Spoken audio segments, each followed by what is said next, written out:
Hey, what's going on, Bible believers? So, today is going to be a brief little video. Just wanted to go over a short little chapter and verse and line it up with some other translations and see what the scripture says and who is accurate, who is inaccurate, who's been muddying the waters, and should we just leave well enough alone? I think the latter will prove worthy in the end. So, let's check out Matthew 27, verse 49. So, all the translations are more or less in perfect agreement here. Just a brief context, we've got Matthew 27 is going to be where we find Jesus' trial, his crucifixion, and his death and burial. It's going to be found in Matthew 27. So, looking at the Bible Hub here, going into all the different translations, we see that they're pretty much right down the line with one another. They're following the same script, so to speak. The NIV says, now this is going to be when Jesus is on the cross, and there's a little rigmarole amongst the crowd there. And the rest said, now leave him alone. Let's see if Elijah comes to save him. The New Living Translation says, but the rest said, wait, let's see whether Elijah comes to save him. The English Standard Version says, but the others said, wait, let's see whether Elijah will come to save him. So they're all more or less saying the same as the King James. Now, the Authorized Version says, the rest said, let be, let us see whether Elias will come to save him. So they're all in one accord here, which is great. Hey, why can't we all just get along, huh? And that's exactly what's going on here. But are we? Are we really getting along here? Because where does all these other translations get their Greek from? I know when we look into the NIV, in a quick little search, you'll find right away that the NIV Translation Committee decided to use the United Bible Society's Greek text. That's the UBS, rather than the received text, which is the King James, rather than the received text on which the King James Version is based. Now, there you have it. They're right out and out blatantly stating that the NIV is not using the King James translation whatsoever. We're sticking with the United Bible Society's Greek text. Okay, that's interesting. So, who is the UBS? So, today, most critical editions of the Greek Testament, such as the UBS, and the NA27, consider the Alexandrian text type corrected by papyri to be the Greek text that is closest to the originals. And there you have it. There's the older is better because it's closer to the original argument. I love that argument. The scholars use that one all the time. That's how they get you. Hook, line, and sinker. Well, why would they lie? It's closer to the original. The originals, of course, are going to be the betters, but since we don't have the originals, this is the closest to the original. Therefore, older is better because it's closer to the originals. But it's the Alexandrian text type, guys. Where is Alexandria? It was in Egypt. What is Egypt? It's Babylon. Guys, this is the Babylonian, Egyptian, Alexandrian text type. That's where the stuff was dug up at. Okay, so, but you say that's where they're getting it from. Well, it says the same as the King James says, so it must actually be correct. Is it now?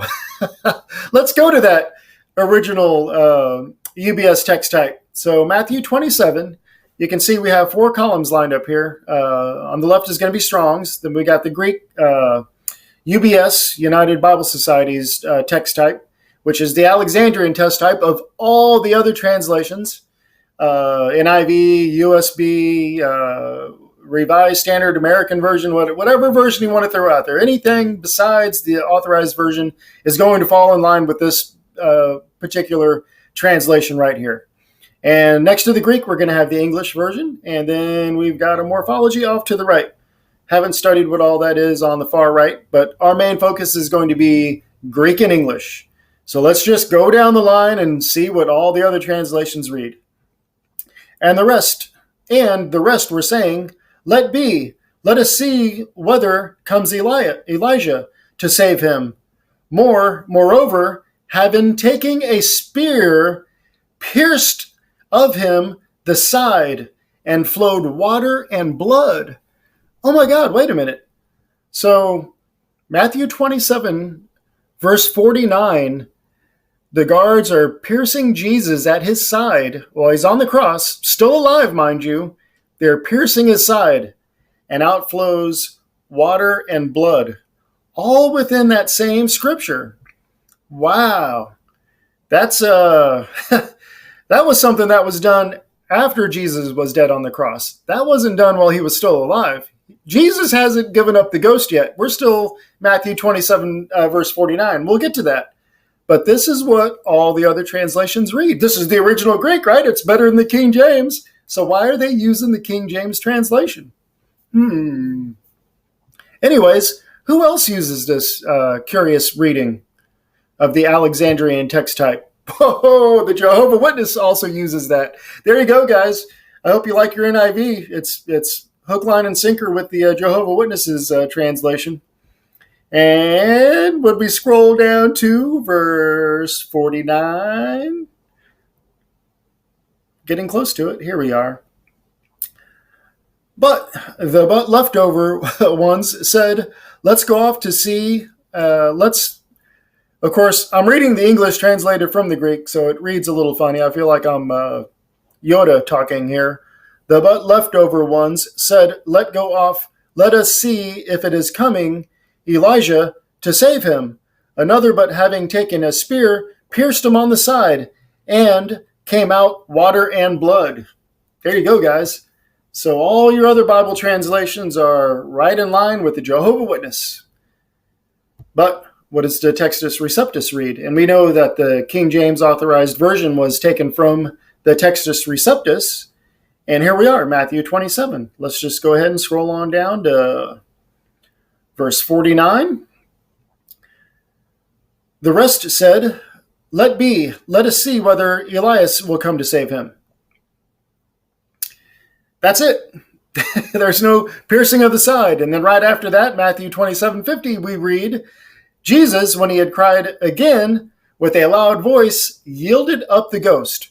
Okay, now he's dead. Now you can come pierce him on his side. Not before Matthew 27:50, but after. We know that, guys. We know that.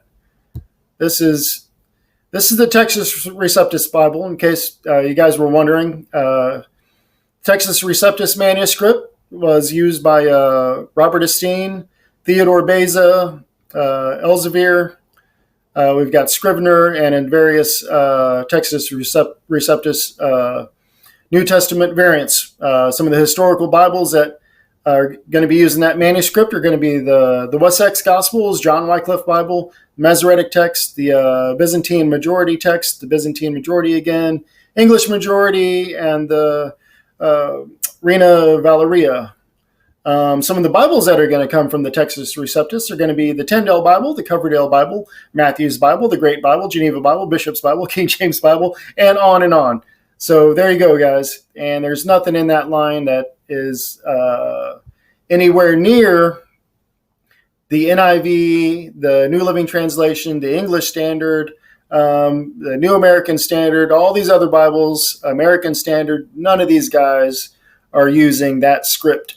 They're getting their translation from the Bible Society, which has Jesus pierced at his side in Matthew 27:49. Now we know this because we can also go to Book of John, chapter 19, and we see that now there was set a vessel full of vinegar, and I'm reading from 29, and they filled a sponge with vinegar and put it upon hyssop and put it to his mouth. When Jesus therefore had received the vinegar, he said, "It is finished." And he bowed his head and he gave up the ghost. All right? But when they came to Jesus and saw that he was dead already, they brake not his legs, but one of the soldiers with a spear pierced his side, and forthwith came there out blood and water. There you go, guys. So all these other translations that don't use the King James, they decided to use the King James when it came to this particular chapter and verse. And I think the reason and answer is obvious because it's the most accurate. They're not muddying the waters here. It's logical. It was done by translators that knew what they were doing. They weren't trying to. They had no ulterior motives. It's just plain. It's just that simple, guys. It's just plain and simple. Anybody that reads the Bible and can see how the events that transpired took place, and you match them up with the other books, and they're all in accord one with another, and it's obvious that the authorized version has it right, and all the other translations are wrong. There you go, guys. Just wanted to share that with you, and you can go down this rabbit hole on your own, and you'll see that lots of rabbit turds down this hole. It's muddied waters. It's very convoluted. There's a lot of chicken tracks from all types of scholars coming out of the woodwork to try to cover up their tracks. They're backpedaling to get out of this one, but that's all right. Just leave well enough alone, guys. Just trust the Bible that you're reading. Even with all this aside and all the argument, King James this, King James that, if you just leave well enough alone, if you just believe the gospel, I personally, I don't care what translation you read. That gospel message can be found in any Bible, despite the devil's influence. You can get that gospel out of a Bible track. There's a emoji Bible that's out there online. You could, I'm sure some little kid, maybe if they're just in love with their emojis, might fall in love with Jesus and get saved from the emoji Bible. Who knows how God's going to work? God's going to get that one sorted out in the end, guys. But when it comes to sorting out our scripture, I think let's just leave well enough alone. All these other guys have been fudging around for too long, and when it comes right down to it, they have to conform themselves with the authorized version. And that's made obvious here in Matthew 27, verse 49. All right, guys. Signing off. Have a good one.